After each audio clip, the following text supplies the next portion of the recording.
The prequel spin-off of Soul Eater begins in my review of the first episode of Soul Eater Not. Color me impressed, the first episode of the Soul Eater spin-off was actually pretty good. You know, it definitely had some of the stuff I was expecting from it, which was a lot of fluffy and bubbly comedy from our three main characters, but it really didn't turn me off that much. In fact, there was an action scene at the end this week which was really impressive and was on par with some of the stuff that I saw in the last Soul Eater anime series, which I felt had some really great action scenes because it was animated by Bones.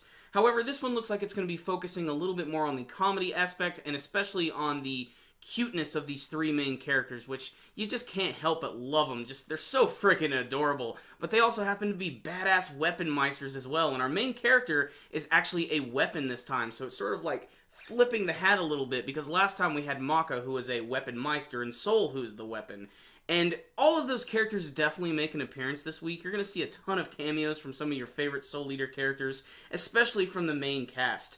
One of the things, though, that is a little jarring about this episode for me personally is that the art style is completely different this time. It's not too drastic, but personally to me it looks a little more generic this time, and I only say that because the last Soul Eater anime series just had such a distinctive style to it, and it just made it all the more special. But still, this episode still had a lot of good clean animation, especially that action scene at the end. But the actual story is actually kind of interesting. It's actually a prequel to Soul Eater, and taking place at the same time when Maka, Soul, Black Star, Tsubaki, who happens to be way more bustier in this series, not to mention, Death the Kid and everybody, they're all there.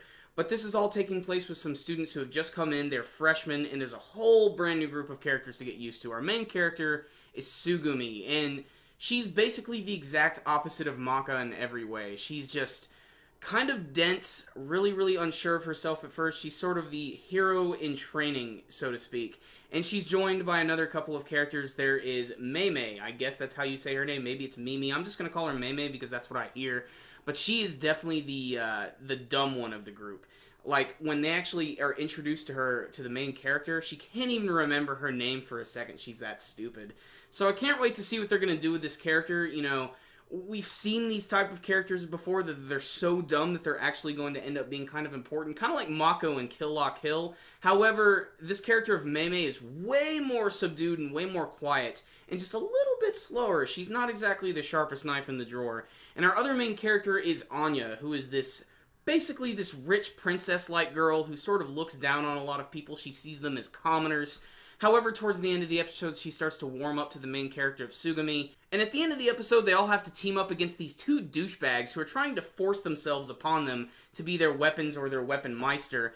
And it goes to this scene where you get to see Tsugumi turn into her weapon for the first time, which is actually a halberd. It's basically like a big spear mixed with like a sickle at the end of it. It's really unique and it's really awesome, and when Anya actually takes this, her animation here is really awesome, and they just wail on these guys, especially because this one guy, his weapon, all he can do is just basically transform his head into a sword. It's just like the head with a blade coming out of it.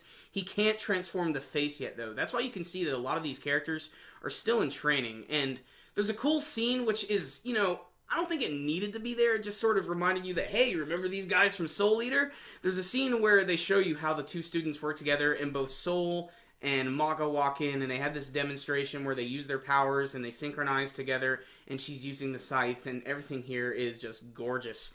It just looks great. It's just like the first episode of the original Soul Eater when you see Maka fighting for the first time. It just completely catches you by surprise, and you're just like, wow. If there are going to be battle scenes in this series, they're going to look completely fantastic. But where is Soul Eater not going to go? Is there going to be its own separate antagonist? Is there even going to be an antagonist? Where is the series going to head? In fact, if you look at the intro of the brand new show, it sort of gives you an idea of where the show might be heading. It looks like there actually is going to be a female villain for the show. I'm not sure who that is, but she definitely looks pretty evil. In fact, even at the end of the episode, they mention that Medusa is actually still there. I'm sure she's still working as the nurse of the DWMA. But still, this was a fun episode. I didn't expect to like it as much as I did, but, you know, there it is. Like I said, I think the character designs could be, you know, I wish they just looked more like the original art style. It just made it so distinct. but it really doesn't kill it for me because these girls are just so freaking adorable, and it's just crazy getting to see them use these very deadly weapons. It's a great juxtaposition.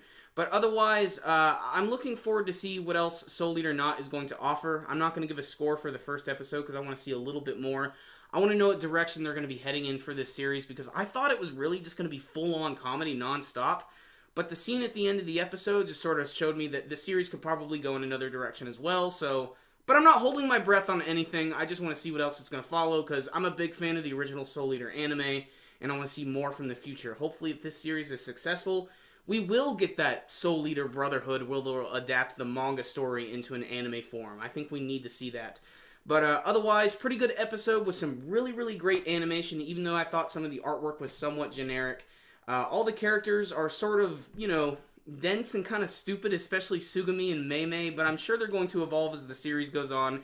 Same thing for Anya. She seems like she's just going to be like a real hard-ass for the first couple episodes, but you know they're going to warm up to each other. And of course, there's the big question is, who is Tsugumi going to work with? Is she going to be with Mei, or is she going to be with Anya? I really don't know what's going to happen with this. Personally, after seeing Anya use her, it seems like it would make sense, but who knows what Mei is even capable of in that thick skull of hers. We'll just have to wait and see. So, no score this week, but I am going to check out next week's episode and talk about it when I see it. Who knows what's going to happen? Otherwise, I'm kind of looking forward to the series now. I think it has a little bit of potential behind it. So, if you liked the first Soul Eater anime, go ahead and give this one a watch. It's at least pretty entertaining, and you'll get to see some of your favorite characters again. And so, if you guys had a chance to check out the very first episode of Soul Eater Not, I would love to hear your thoughts about it in the comments below. You can tell me about your favorite moments, new favorite characters, and what you hope to see from the future of the series, or do you think Soul Eater Not is just a terrible idea? Remember guys, before you leave, make sure and give this video a thumbs up. It's one of the easiest things to do for our videos, and it helps us out so much I can't explain it.